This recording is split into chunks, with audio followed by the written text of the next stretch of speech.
So I got my hands on one of the Esterbrook Journalers kits. Let's open it up.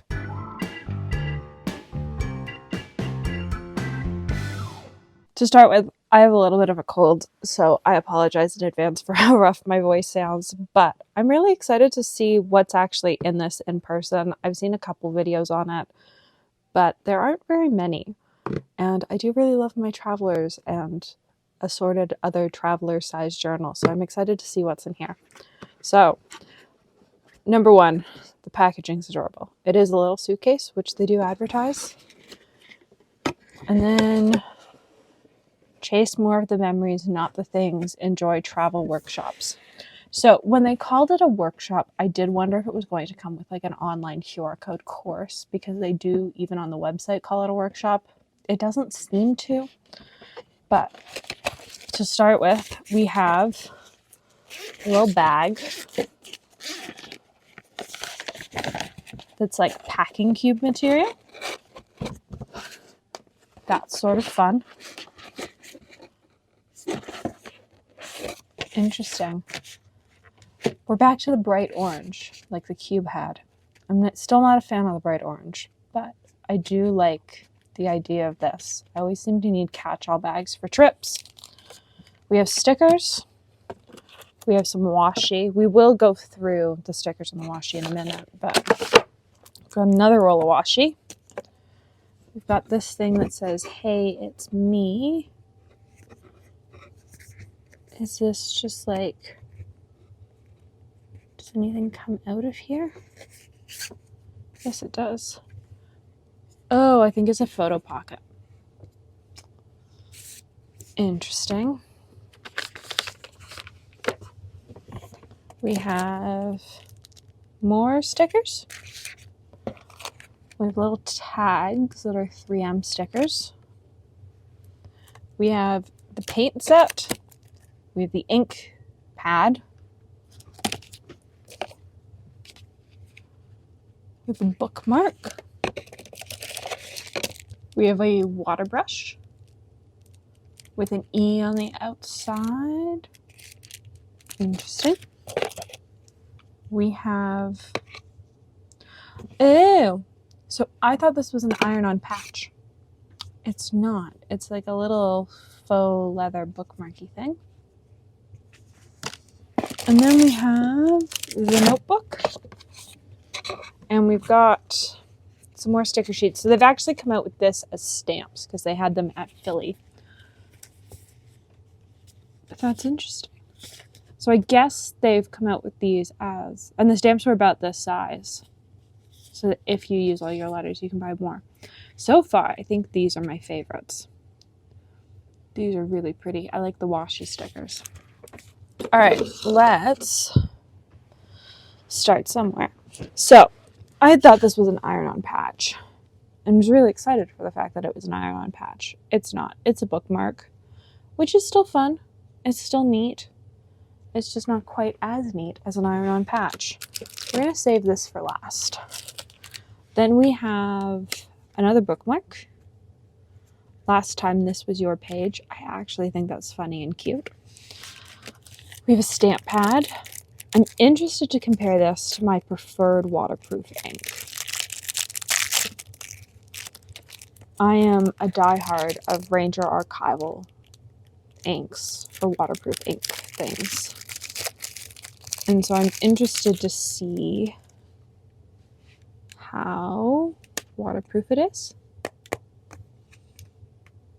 The lid doesn't seem super secure. With other ink pads I have, the lids really snap on so that your pad doesn't dry out. And I don't know how that one's going to last. We'll have to see. We have a water brush. It looks to be... Let's pull it out. I think it's a fine. Because the little E stickers are just the Esterbrook E. They're not a size.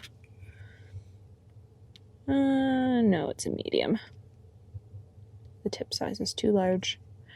I think, though, I know who made this water brush. Because I've got another one of these brushes from somebody else. I'm gonna leave this because I have thoughts. Of course I do. I'm a paint person, but still. I thought this was paper. I now do not think it's paper. But it might still be paper. It might be coated paper. So we have the what I'm buying. It's all about the food.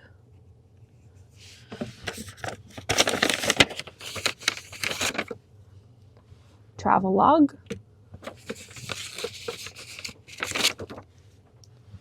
And monthly lineup list. Let's just pile those. We've got this little thing. Crayon. Never heard of crayon adhesive. 3M I've heard of, obviously. So these are all 3M adhesives.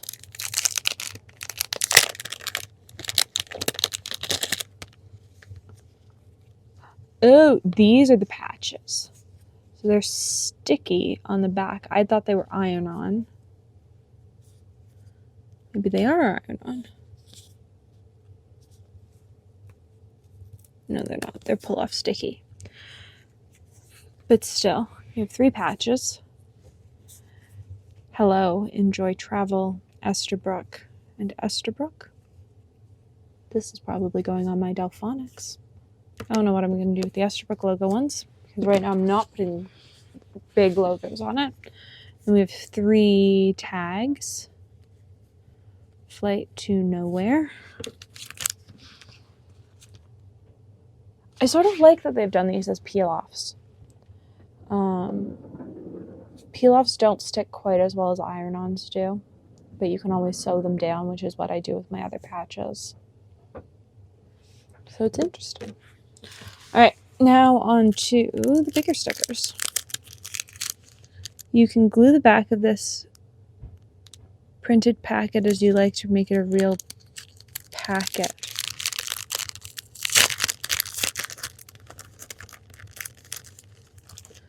You can glue this to the back.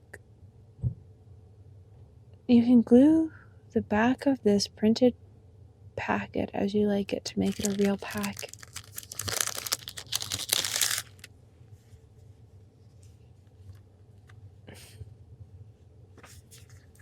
These are pockets.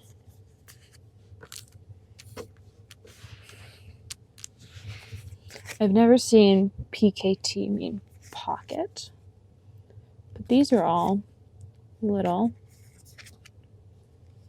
pockets. Huh. Very heavy paper. Definitely plastic coated. This one also has glue right on the top as well. Interesting. Jet fuel.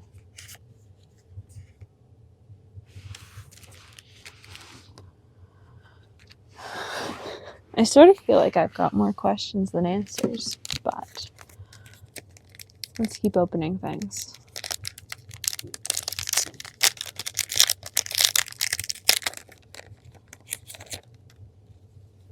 Stickers, we've got a burger, we've got flowers, we've got a notebook and journal. Got that. We've got a cupcake.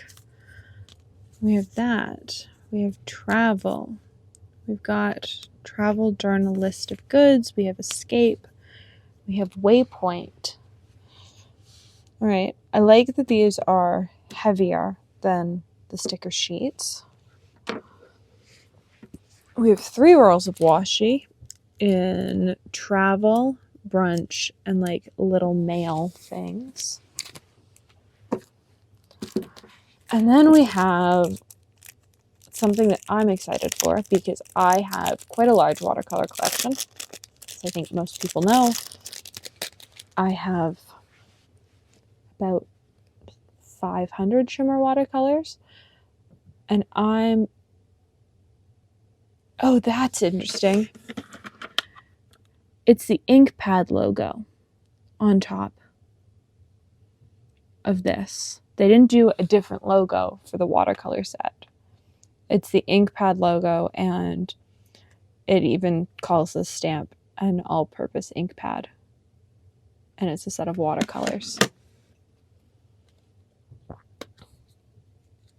right, let's open this up. Okay. Huh. I'm gonna have to try these out.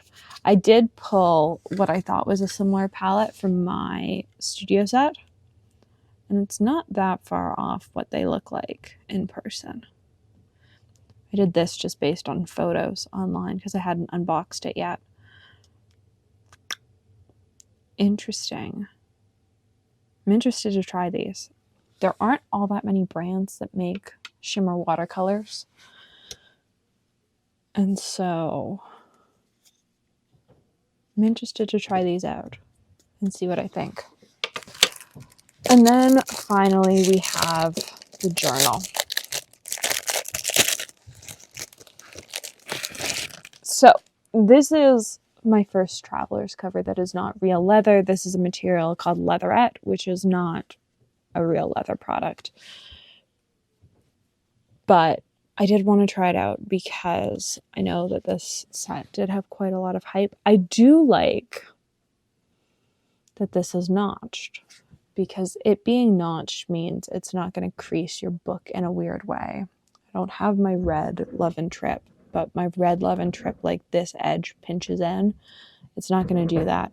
This, though, will not age like other leather products do. Okay. Interesting. So you have the business card organizer, which is different than the Traveler's business card organizer. The Traveler's has 6 pockets, I think. The paper. These inserts feel bigger. Lined, grid, little pocket in the back. I'm actually going to grab a Traveler's because I think this is bigger. All right, here is my Love and Trip. So that's not an insignificant amount bigger. That's actually quite significantly bigger. How much bigger are the inserts? Is my next question. My other question is Esterbrook going to start selling inserts? Because that insert is half an inch-ish bigger than a Traveler's. So Traveler's inserts are going to be really small in this. They're the same height, but they're a different size.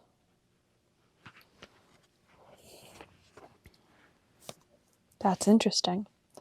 All right.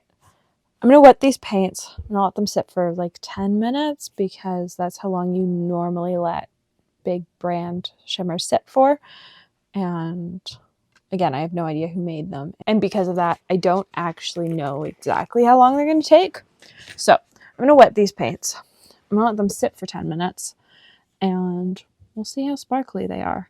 They look in the pan like they should be sparkly, but we're going to compare them to the shimmer paints that I actually use day to day and see how sparkly they are in practice.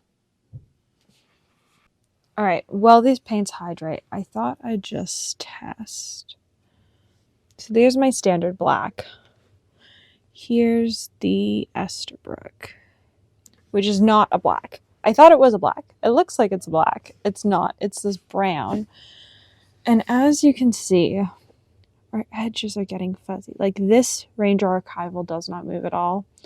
And you can see the pigment bleeding, which is not something I love, especially in an ink for a kit like this. A lot of fountain pen inks will make inks bleed. Fountain pen ink is basically liquid watercolor. And so in turn, you need your ink to be waterproof if you're doing fountain pen ink over other stamped items. So I think I wouldn't love using this ink. I don't know if it sets more the longer it sets. This has been stamped for about 5 minutes. And clearly you're losing some of the pigment. So it's just something to know.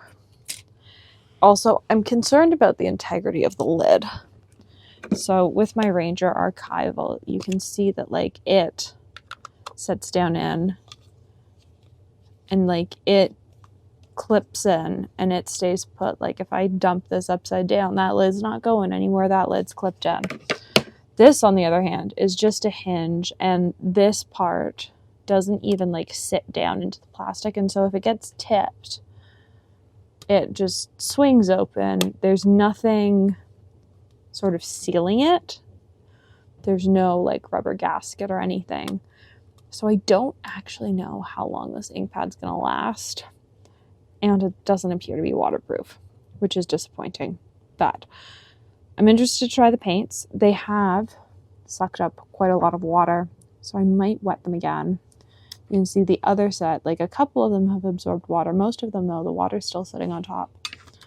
Whereas some of these have absorbed quite a lot of water. Some of them, though, are appearing to be quite sparkly.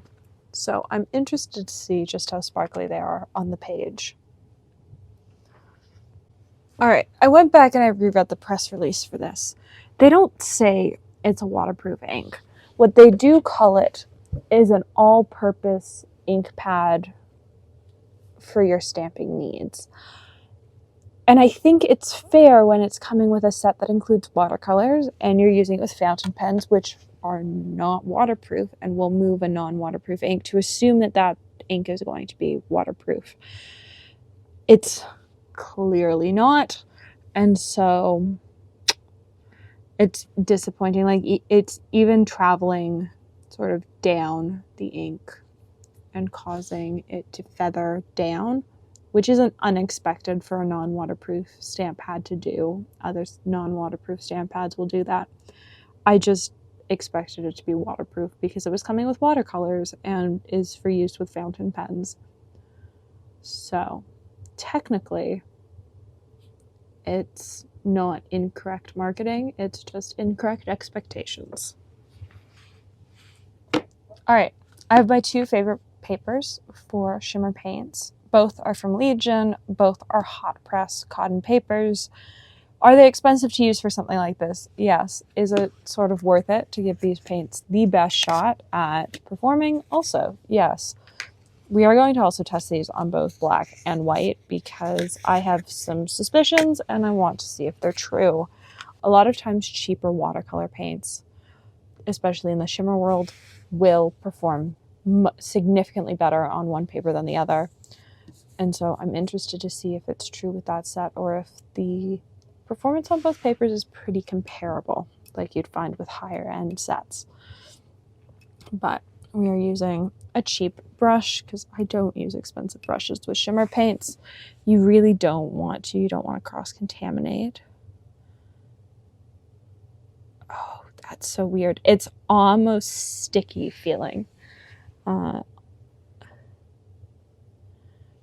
Pigment-wise, though, it's not bad.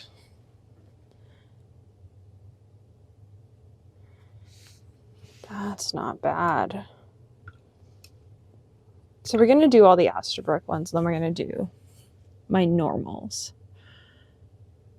I have to say, though, like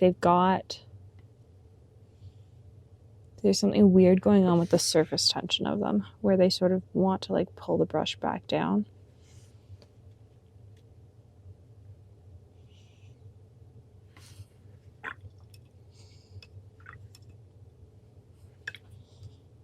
And they don't want to clean out of my brush at all.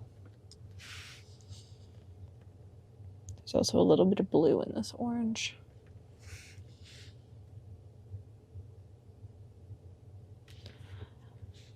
So far, I think my biggest issue with them is the color choice, because you can mix with shimmers.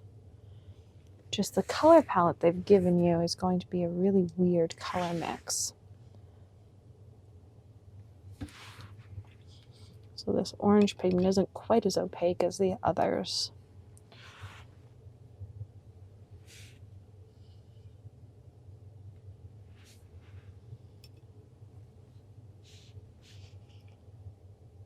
See how they dry down? I have a feeling... Oh, the yellow one feels totally different. The yellow one isn't sticky at all. That's so weird. I have a feeling.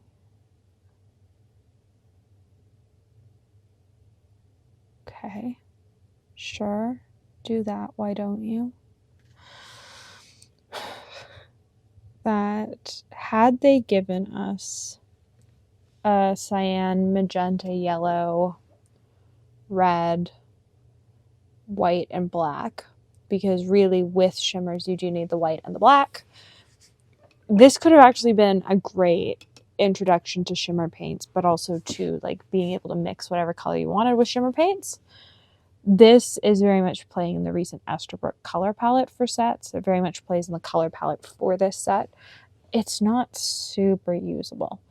You can't really mix. You can mix the yellow and this with the blue, but other than that, you're sort of stuck with these colors, whereas if the color choices were slightly more primary focused, it would have actually been a great set for mixing. And now to compare them to the expensive stuff. So I've just chosen the expensive stuff at random from my palette. It's mostly what just looked the most similar color-wise to the online swatches, because that was what I was trying to mimic. So some of these aren't my favorite, but they're the closest I could get color-wise. It's very watery.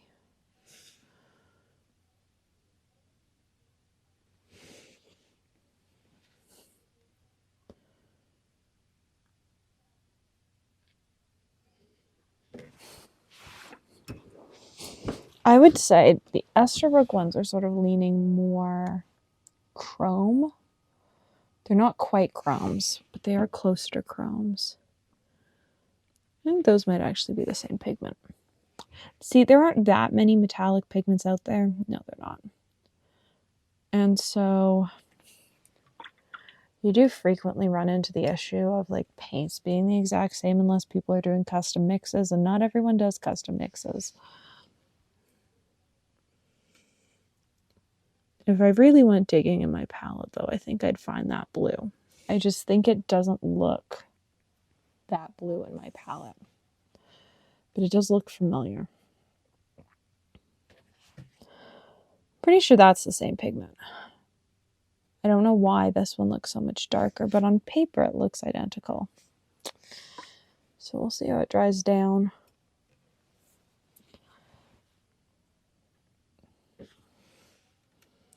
Once these are all dry, though, we'll compare them side by side and get a better idea of just where the Esterbrook ones sort of land.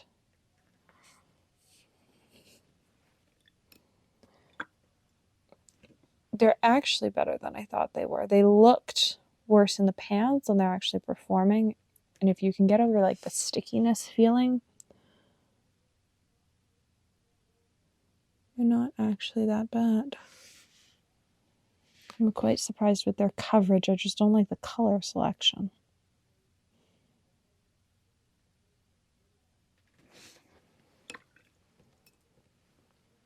And I chose the absolute wrong blue from my palette for this, but I don't really want to go back to my palette and pick a new blue.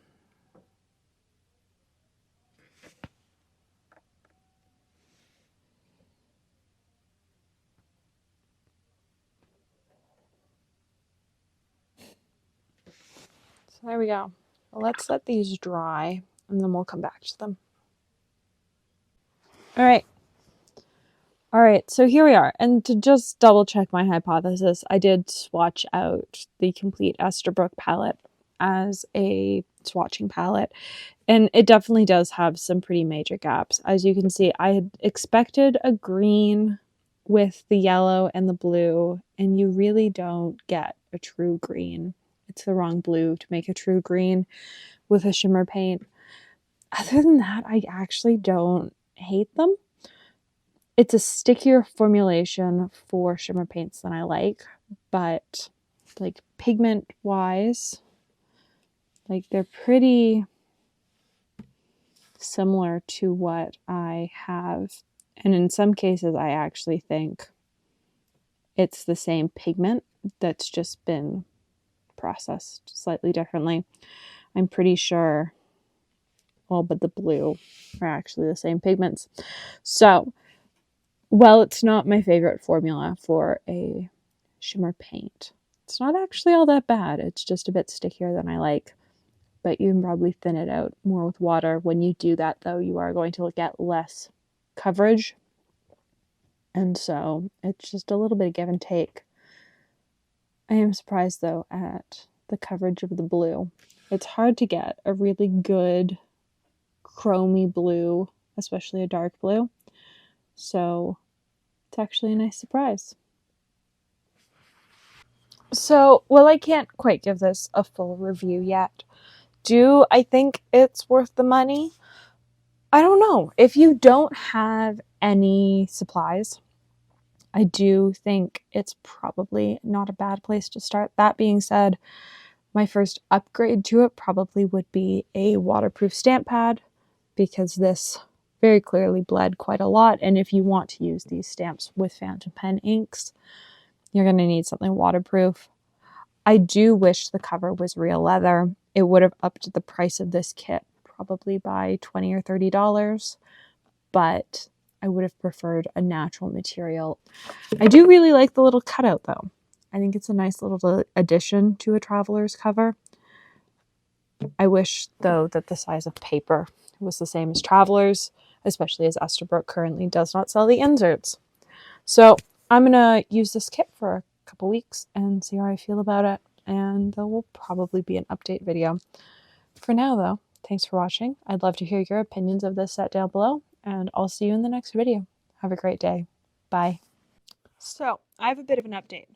What I had noticed when I took the stamps out of the box is at least one was damaged, and what I noticed when I looked at them more is that most of them were pulling off of the blocks in some form or another. Like the adhesive was not sticking to my blocks for whatever reason, and this one had completely disattached.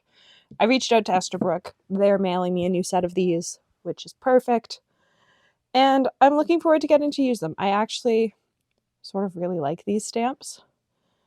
I think I'll get a lot of use out of this, and I also think I will probably get a lot of use out of this one. I don't know that I'll get as much use out of a travel log or a monthly lineup, but I think definitely these two will probably get a lot of use, and so I'm looking forward to having two that are in better shape. This one's not as bad, but it isn't. I would say it's the best out of all of them. I'd first reached out to Esterbrook just asking what adhesive to use to glue these back down, and they offered to send me a whole new set. So my new set's in the mail to me currently, and I'm looking forward to getting to use them. So proof that if you have a serious problem with a product, it's always better to just reach out to the brand and see what they can offer versus reaching out to the shop you bought it from. Because honestly, Atlas had no control over this other than sending me a new full box. They couldn't have done anything, whereas Esterbrook was able to just send me the product that was broken. So there's an update.